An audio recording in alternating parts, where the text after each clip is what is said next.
अब नहीं आऊंगा दोस्त, अब नहीं आऊंगा, बता देना।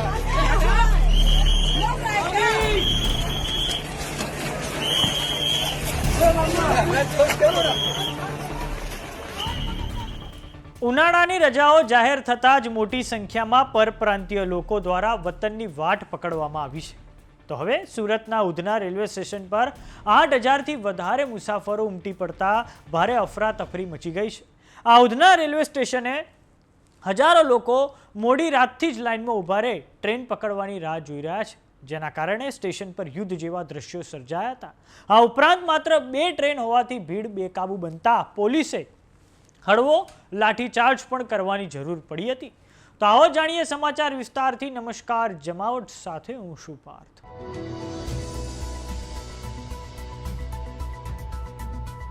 ઉનાળાના વેકેશન, લગ્નની સિઝન અને કારખાનાઓમાં પણ રજા જાહેર થતાં જ સુરતમાં વસતા પરપ્રાંતિયોએ વતનની વાટ પકડી છે.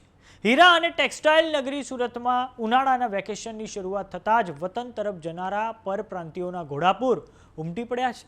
જોકે રેલવે સ્ટેશન પર મુસાફરોની સંખ્યા સામે ટ્રેનોની અછતના કારણે આજે ઉધના રેલવે સ્ટેશન યુદ્ધના મેદાનમાં ફેરવાઈ ગયું હોય તેવા દ્રશ્યો સામે આવ્યા છે. ઉધના રેલવે સ્ટેશનની બહાર મુસાફરોની લાઇન લગભગ 3 કિલોમીટર સુધી લાંબી પહોંચી ગઈ છે. અંદાજે 7,000થી વધુ મુસાફરોની ભીડ સામે માત્ર 2 ટ્રેનો ઉપલબ્ધ હોવાથી અફરાતફરી મચી ગઈ છે. ગરમી અને ભીડના કારણે લોકો અત્યંત પરેશાન થઈ રહ્યા હતા. કેટલાક મુસાફરો કલાકો સુધી ભૂખ્યા અને તરસે ઊભા રહેતા બેભાન થઈ ગયા હોવાના પણ બનાવો સામે આવ્યા છે. પરિસ્થિતિને કાબૂમાં રાખવા માટે પોલીસ અને રેલવે સુરક્ષા દળોને ભારે મહેનત કરવી પડી છે. ઉધના રેલવે સ્ટેશન પર પીવાના પાણીની પણ ગંભીર અછત સર્જાઈ હતી. જ્યારે તંત્ર દ્વારા પાણી પહોંચાડવામાં આવ્યું ત્યારે તરસ્યા લોકો બોટલ મેળવવા માટે એકબીજા પર તૂટી પડ્યા હતા.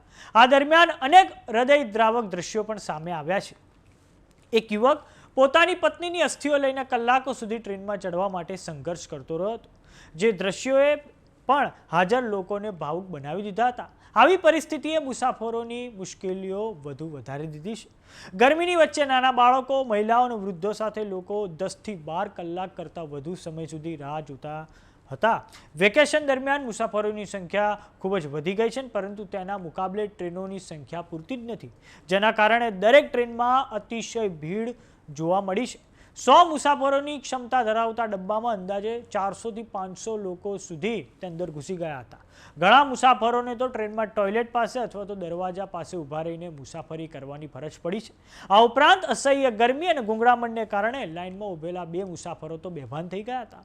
ભીડને કાબૂમાં લેવા માટે રેલવે, પોલીસ અને સુરક્ષા દળોએ હવે ભારે જહેમત પણ ઉઠાવવી પડી હતી અને ભીડને કાબૂમાં રાખવા માટે પોલીસ દ્વારા હવે બંદોબસ્ત પણ ગોઠવી દેવામાં આવ્યો છે.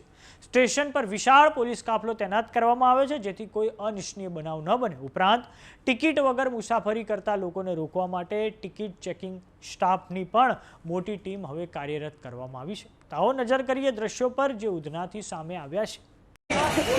अब नहीं आऊंगा दोस्त, अब नहीं आऊंगा, बता देना।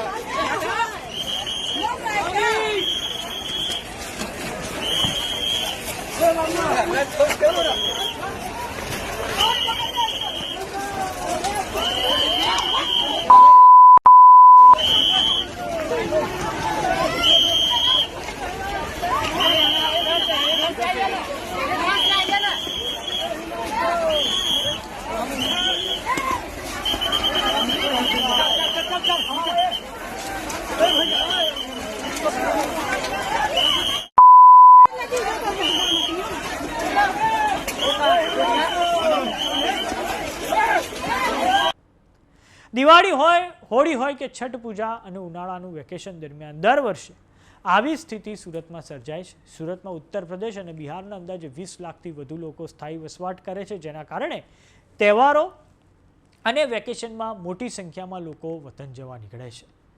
તો સમાચારોમાં અત્યારે બસ આટલું. જોતા રહો જમાવટ. જો તમે અમને યુટ્યુબ પર જોઈ રહ્યા તો સબસ્ક્રાઇબ કરો, જો તમે અમને ફેસબુક પર જોઈ રહ્યા તો ફોલો કરો. સાથે જ અમારી વોટ્સએપ ચેનલ આવી ગઈ છે, જોઈન કરવાનું ના ભૂલતા. નમસ્કાર.